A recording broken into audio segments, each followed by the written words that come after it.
Bueno, pues muy buenos días y bienvenidos a la primera de las ruedas de prensa de la 29ª edición de las Jornadas del Cómic de Avilés.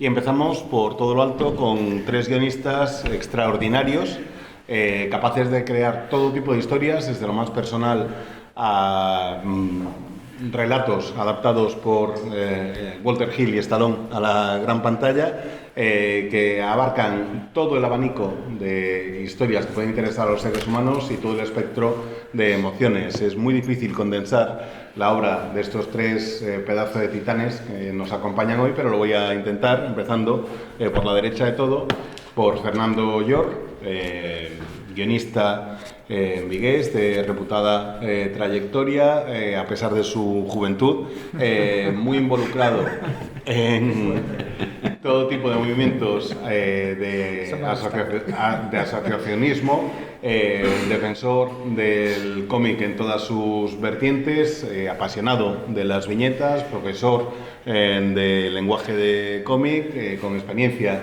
si no me equivoco, con el mundo de la publicidad también, autor de cortos, un generador de historias realmente extraordinario, cuya principal obra se condensa en viñetas. Y hablando de condensar, tratar de condensar la carrera de Antonio Altarriba es imposible.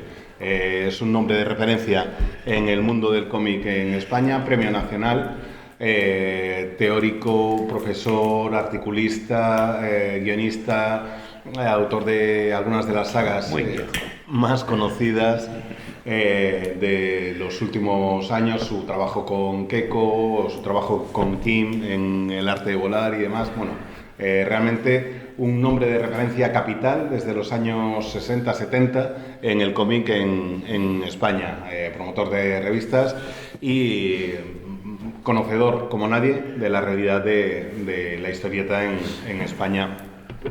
Y a mi derecha está Alexis Nolens Mats, guionista de videojuegos, trabajador en Ubisoft, autor de un corto con Omar Sharif como protagonista y sobre todo creador de algunas de las sagas de cómic más conocidas de los últimos años en Francia. Es el primer autor francés y también el tercer autor francés que ha visto su obra adaptada por Hollywood, con Una bala en la cabeza, la película de Walter Hill protagonizada por Sylvester Stallone, y con Asesino, de David Fincher, con Michael Fassbender. Os digo todo esto, de todo lo que no tiene que ver con el cómic, para que entendáis que a pesar de la importancia que tienen estas personas como guionistas, su pasión es el cómic, y lo que los trae aquí es lo buenos que son creando historietas.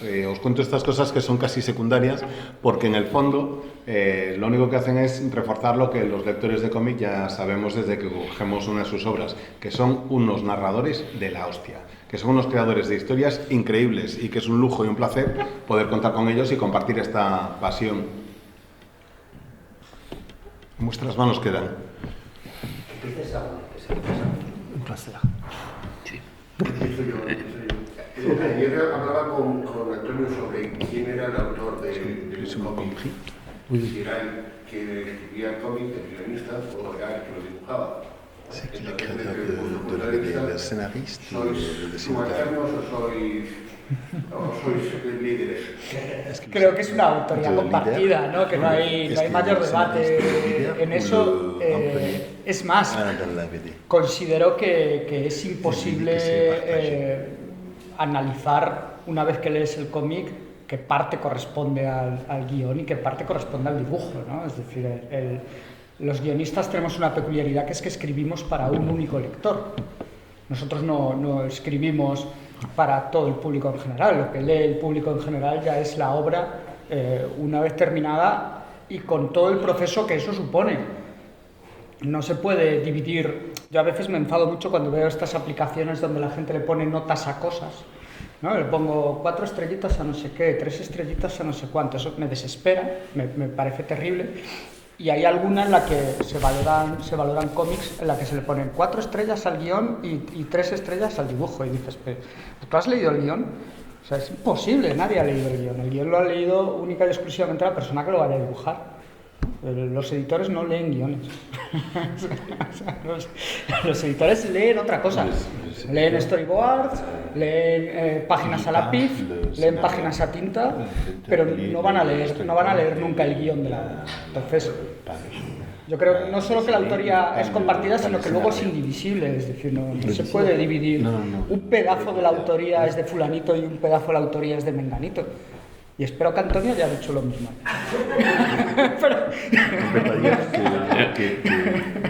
No, yo como empieza a saberse, esto es algo que es... El autor es el guionista, evidentemente.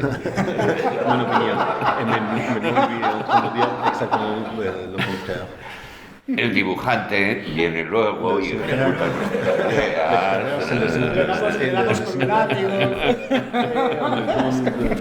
pero si nosotros, que somos las cabezas pensantes, los que inventamos la idea, no, bromas aparte, ¿no? Es verdad que yo diría que en los últimos tiempos los guionistas hemos adquirido, yo creo que se nos ha colocado ya más o menos en el lugar que nos correspondía en épocas anteriores. Los guionistas, muchos guionistas en lo que se llamó la época dorada del TVO español y todo eso, muchos de los guionistas ni siquiera venían acreditados. Las relaciones eran un tanto especiales, había incluso guionistas que se limitaban, pues por ejemplo, pues a dar una idea y unos vagos apuntes, pues pero hoy en día yo creo que hombre, aunque cada uno, me parece que cada guionista trabaja o tiene su estilo, su manera de presentar el trabajo, porque hay, yo creo que te diría que tantos tipos de guión, no quizá como guionistas, sino porque cada guionista, en la medida que también se adapta al dibujante que tiene enfrente, yo creo que también modula su guión, pues para que ese guionista en concreto con el que está trabajando esa obra pueda sacar más partido a la historia,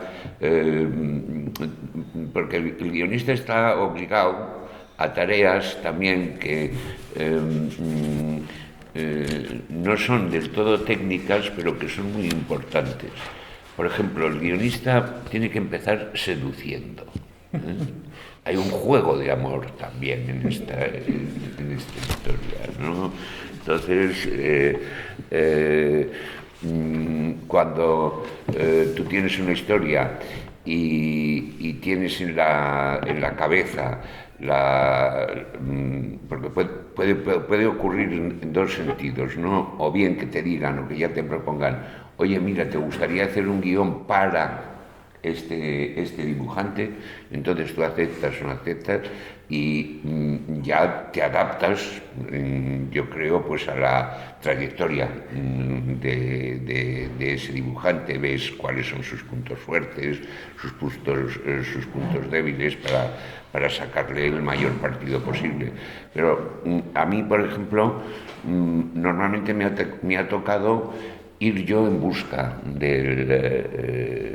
creo que es más habitual, ¿no? Sí, normal, sí. Es más habitual el que sea el guionista el que busca, oye, ¿cómo andas? ¿Cómo vas de tiempo? Mira, tengo un proyecto que yo creo que tú le podrías dar forma, entonces tienes que vendérselo,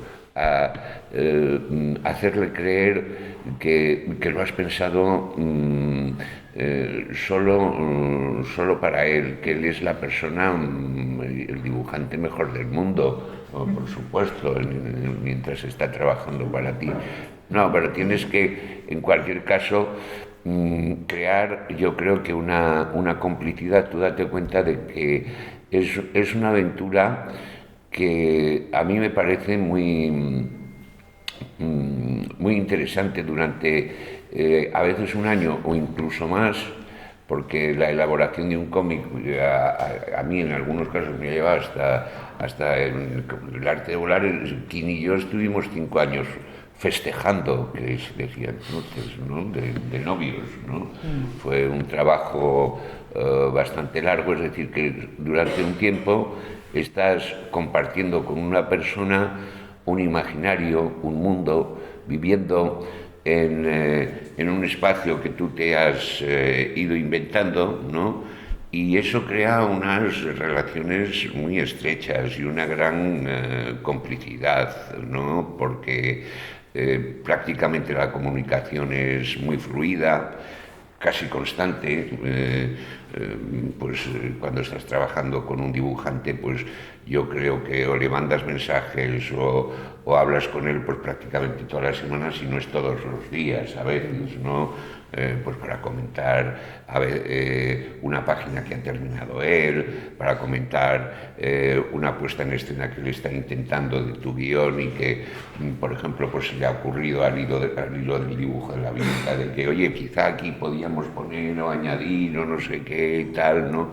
Entonces es realmente una relación tan estrecha que tiene que terminar, como dice Fernando, en un conglomerado donde no se sabe dónde termina el guión y dónde empieza la puesta en escena, y al revés, hasta dónde llega la puesta en escena y dónde empieza. Ahí es donde yo creo, esa es la prueba manifiesta de que ha funcionado bien. Es verdad lo que dice también Fernando, que cuando se distingue con mucha facilidad, a veces creo yo, pues esto, y se suele decir, mira, pues la realización está bien, pero el guión falla un poco por... Hombre, quizá puede haber casos muy evidentes en los que sí que se nota que es la parte, digamos, más claramente guionística o narrativa la que tiene puntos débiles, ¿no? Pero si ha habido una buena compenetración, si tú has conseguido comunicar bien, yo creo que ahí o triunfamos los dos o nos hundimos los dos. Nuestros destinos están unidos. En Francia, que no sé cómo dirá Mach,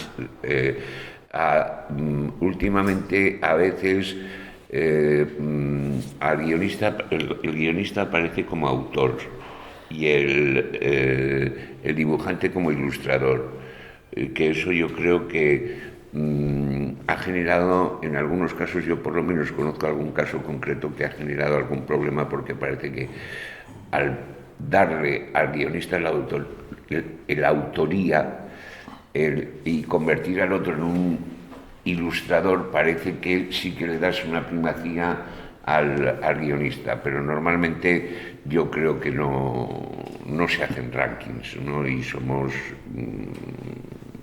en autoría iguales. Luego otra cosa ya sería, pues por ejemplo, si entramos a la hora de repartir los derechos o el adelanto, o el dinero, porque claro, en este mundo donde a veces la liquidación de derechos no es muy importante, yo creo que muchos dibujantes, más en España que en Francia, porque es un mercado quizá más reducido, son reacios a aceptar un guión, porque si ya el dinero que van a recibir es poco y además lo tienen que compartir, entonces pues dicen, oye, igual puedo sacar adelante una historia y prescinden del guión, ¿no? Entonces, pero como digo, en líneas generales es una autoría compartida. A la hora de repartir los derechos, yo no sé cómo hacéis vosotros, pero por ejemplo el adelanto, yo en mi caso es 1/3 para el guionista y 2/3 para el dibujante, que creo que es la práctica más normal. No es que sea menos importante el guión, pero las horas de trabajo que tiene que meter un dibujante para la realización, son muchas horas, ¿no? Y en ese sentido yo creo que nosotros podemos tener más agilidad. Incluso hay fenómenos como Fernando, que llevan varios guiones a la vez. Yo como dicen que yo solo, cuando me centro en un guión, estoy solamente en un guión, pero hay guionistas que son muy capaces de llevar varios guiones a la vez. Luego ya, cuando ya vienen la liquidación de derechos por encima de los adelantos, entonces ya repartimos mitad a mitad, ¿no? Por contaros un poco lo que son las relaciones internas con los escritores. Pour moi, la bande dessinée, c'est avant tout un art visuel, un arte visual. Non? Et donc, le dessin, c'est ce qui se voit en premier, et c'est ce qui motive le lecteur. Avant d'être auteur, je suis lecteur de bande dessinée, et on peut me dire que le scénario est génial, si je déteste le dessin, je ne vais pas le lire. Donc je pense qu'il y a quand même une préséance du dessin. Ceci dit, pour ce qui est de la paternité, je crois qu'elle est partagée, effectivement, et que aussi ça dépend un peu des projets. Moi j'ai des projets sur lesquels j'écris un scénario complet, découpé case par case avec le dialogue, et je donne au dessinateur et il exécute, il fait l'album tel que je l'ai écrit. Et il y a des dessinateurs avec qui on discute de chaque page, ce qui motive de refaire le découpage, de changer les dialogues.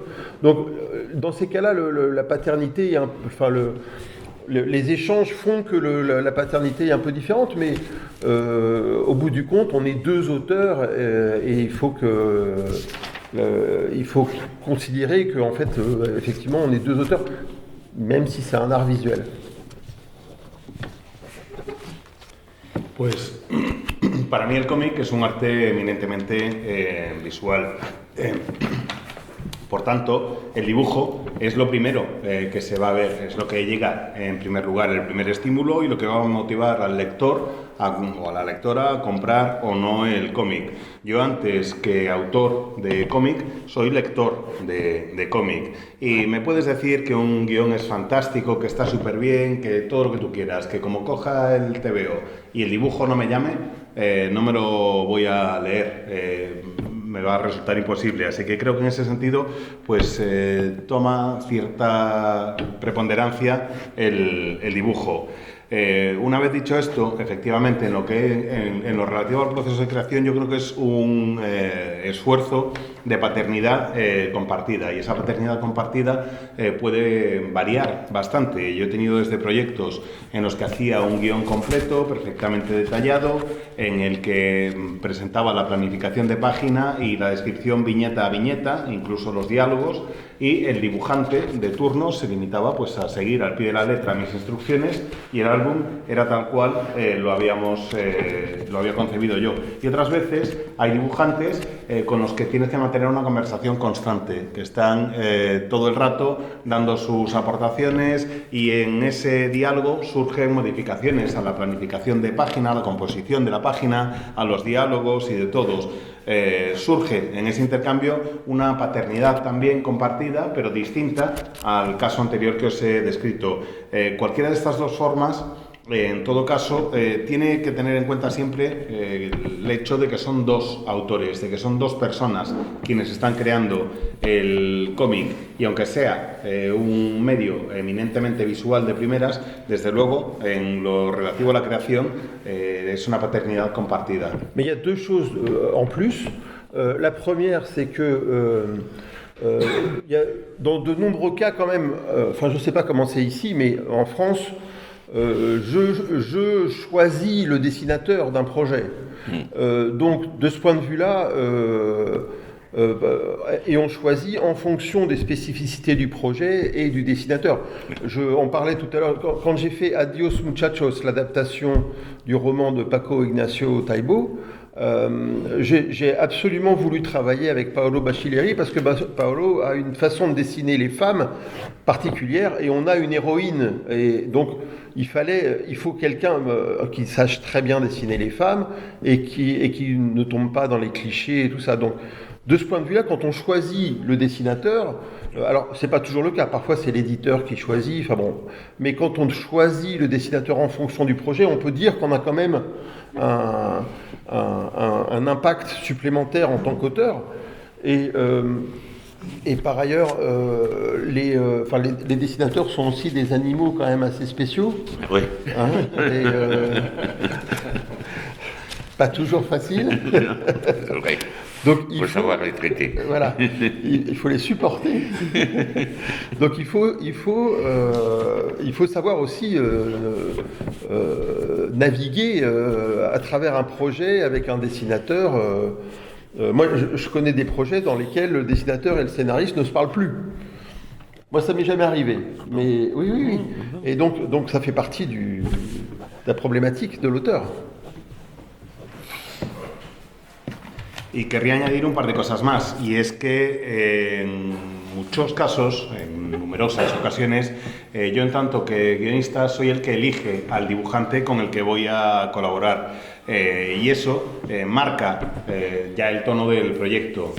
Por ejemplo, buscas a alguien que tenga una serie de especificidades que se puedan adaptar a lo que tienes en mente. En la adaptación de la novela de Paco Ignacio Taibo, Adiós muchachos, pues yo quería trabajar con el dibujante Paolo Baccellieri y quería trabajar con él en concreto porque tiene una forma especial de dibujar a los personajes femeninos, de dibujar a las mujeres.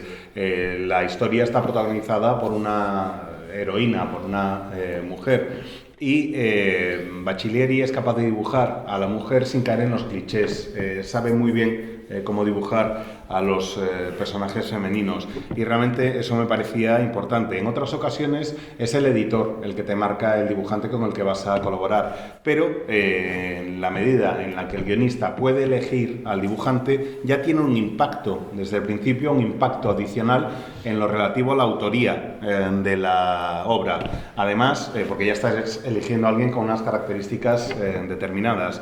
Además, bueno, para qué negarlo, los dibujantes son animales bastante particulares, hay que aguantarlos, no siempre es fácil y hay que saber soportar al dibujante, tienes que saber cómo navegar entre las aguas de un proyecto para llevarlo a buen puerto. Yo sé de casos en los que tras acabar un álbum, dibujante y guionista se retiraron el saludo, la palabra y no han vuelto a hablar jamás. A mí no me ha pasado nunca, pero sí soy consciente de que esa posible mala relación forma parte de la problemática de las relaciones de autoría. Mais je pense que les dessinateurs souffrent peut-être plus du scénariste que le scénariste du dessinateur.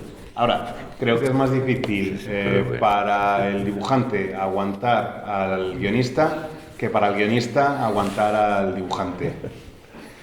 Y bueno, como no paráis de preguntar, pues hasta aquí hemos llegado. Ya no da tiempo para más. Solo tengo una pregunta. Que es una pregunta muy recurrente porque yo creo que es que siempre que me respondéis me mentís un poco. ¿Guionistas mintiendo? Sí.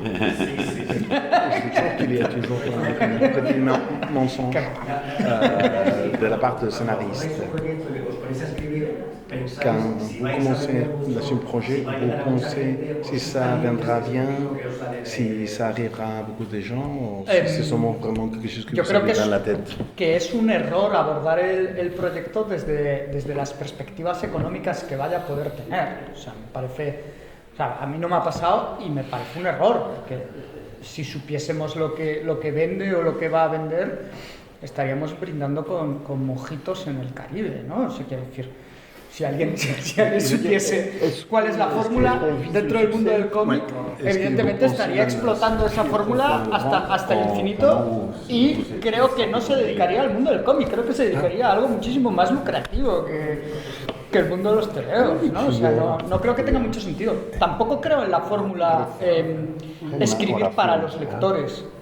Creo que es un cliché y que es algo que tampoco tiene mucho sentido, ¿no? Es decir, es imposible que tú puedas estar en la cabeza de un grupo demográfico determinado, ¿no? De decir, no, pues yo voy a escribir este TVO pensando en las señoras mayores de 65 años. ¿Qué sentido tiene esto? Eso es imposible. No, eso no tiene tal. Entonces yo creo que hay que escribir pensando en la obra, pensando en quién te acompaña a la hora de crear la obra y poco más, ¿no? O sea, Vale. Hombre, si me permitís un segundo, Fernando, sí. Yo creo que te están esperando ahora para otra cosa. Sí. Ya ha dicho todo lo que tenía que decir. Se va a tener que ir. Y Antonio y Mats, por supuesto encantados de que respondáis a la pregunta, pero si podéis ser un poquito breves, porque tenemos otra rueda de prensa después, pues lo agradeceríamos. No, con respecto a esta pregunta, hombre, es evidente que si tú estás metido tienes una idea y decides compartirla, buscar un dibujante aquí en España, es mucho más difícil, así como en Francia sí que ocurre, como dice Mats, que a veces es el editor el que empareja dice, mira, tengo un buen guionista para ti, o tengo un buen dibujante para tus historias, o para ese proyecto del que me hablaste, tengo el dibujante que... Pero aquí en España normalmente los guionistas y los dibujantes vamos ya con un proyecto en el que ya vamos en pareja, presentamos el proyecto a la editorial y es la editorial la que decide si me gusta, si no me gusta. Y hombre, lógicamente, cuando tú tienes una historia en la cabeza, es que piensas que tiene un interés, que tiene una actualidad, que es un tema que tiene fuerza, es decir, que normalmente no lo haces, como dice Fernando, pensando en el dinero, pero lo haces pensando en que va a funcionar, en que esa historia tiene posibilidades y normalmente claro, la decepción viene si luego cuando pues se vende no funciona, la respuesta del público no responde a tus expectativas, pero tú date cuenta de que para estar embarcado y trabajando durante 1 año o 2 años en un proyecto tienes que creer en él y tienes que confiar en que sí, en que va a funcionar y que por lo menos hay un sector de público que se va a enganchar, que está interesado por ese tema o por esa historia. Je crois que si on veut vraiment gagner de l'argent, c'est pas la bande dessinée le moyen le plus rapide, le plus sûr. Non. Et par ailleurs, ce qui est vraiment génial dans la bande dessinée, c'est qu'on a une liberté totale de création, de choix de sujets, de structure narrative, on peut expérimenter. Moi qui ai travaillé dans le jeu vidéo, qui ai écrit un roman, qui ai travaillé pour la télévision, un peu pour le cinéma, c'est vraiment dans la bande dessinée, et dans le roman évidemment, mais dans la bande dessinée on a une liberté énorme. Et donc cette liberté compense énormément des contraintes des autres médias. On fait enfin moi en tout cas, je pense que à chaque fois j'espère que ça marchera, que ce sera un succès. On se donne tous les moyens, on choisit un bon dessinateur, on espère que l'éditeur va faire du bon travail, on espère à chaque fois que ça marche. Parfois ça marche pas, il n'y a pas vraiment de raison, objectivement. Voilà, sinon on fera un succès à chaque fois. Alors, en ce moment, je fais un album avec un dessinateur français, Frédéric Bézian, qui est un dessinateur extrêmement réputé, oui. Mais qui ne vend absolument rien. Et en fait, on se connaît depuis longtemps et c'est une blague entre nous. Il a fait un bouquin qui était une adaptation d'un roman sur lequel il y avait un bandeau qui disait un auteur majeur de la bande dessinée. Et donc, à partir de ce moment-là, je l'ai toujours appelé auteur majeur d'une manière ironique. Et lui, il m'appelle auteur-vendeur, ce qui est un peu exagéré. Et donc, on a décidé de faire un livre ensemble pour voir lequel de nous deux allait attirer l'autre du mauvais ou du bon côté de la force. On va voir, l'année prochaine. Si quieres ganar dinero, desde luego el cómic no es ni mucho menos el medio más rápido ni el medio más seguro. Es cierto, una vez dicho esto, que el cómic te ofrece una libertad tanto temática como de estructura narrativa que no te ofrecen prácticamente ningún otro medio. Yo he sido guionista de videojuegos, he escrito una novela, he trabajado para la tele y para el cine como guionista y solo el cómic, bueno, y quizás también la novela, te da una libertad tan grande, una libertad enorme, sin restricciones, distinta a la que puedes encontrar en otros medios, y eso es una de las cosas que me atrae del cómic como tal, como lenguaje. Por supuesto, siempre que empiezo con una historia espero que vaya a funcionar, que tenga éxito. Pongo de mi parte todo lo posible para que las cosas salgan bien. Intento encontrar un buen dibujante, espero que el editor haga bien su trabajo y luego te encuentras con que a veces las cosas funcionan y a veces no. Se trata simplemente de buscar los temas que te interesan y trabajar de la mejor manera posible. Lo que no tienes es la receta para el éxito asegurado, porque si no lo estarías haciendo una y otra vez. Tenemos un proyecto ahora en marcha con un dibujante que se llama Frédéric Bessian, que es un dibujante que tiene una reputación, una fama extraordinaria en Francia, pero que no se come un colín en cuentaventas, no vende nada de nada. Eso sí, en sus cómics siempre va con una faja que pone el gran autor del cómic francés.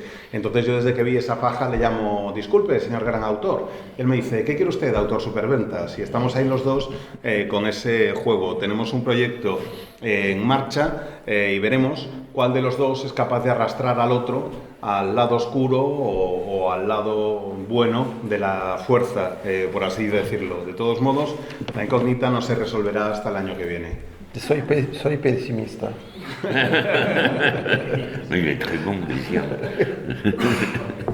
Bueno, pues lo dicho, con esto acabamos la primera rueda de prensa de las jornadas del cómic de este año.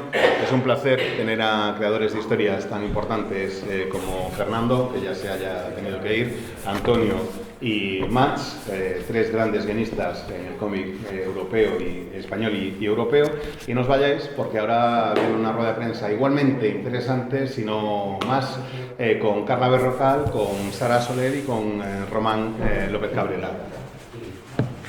Gracias. Venga,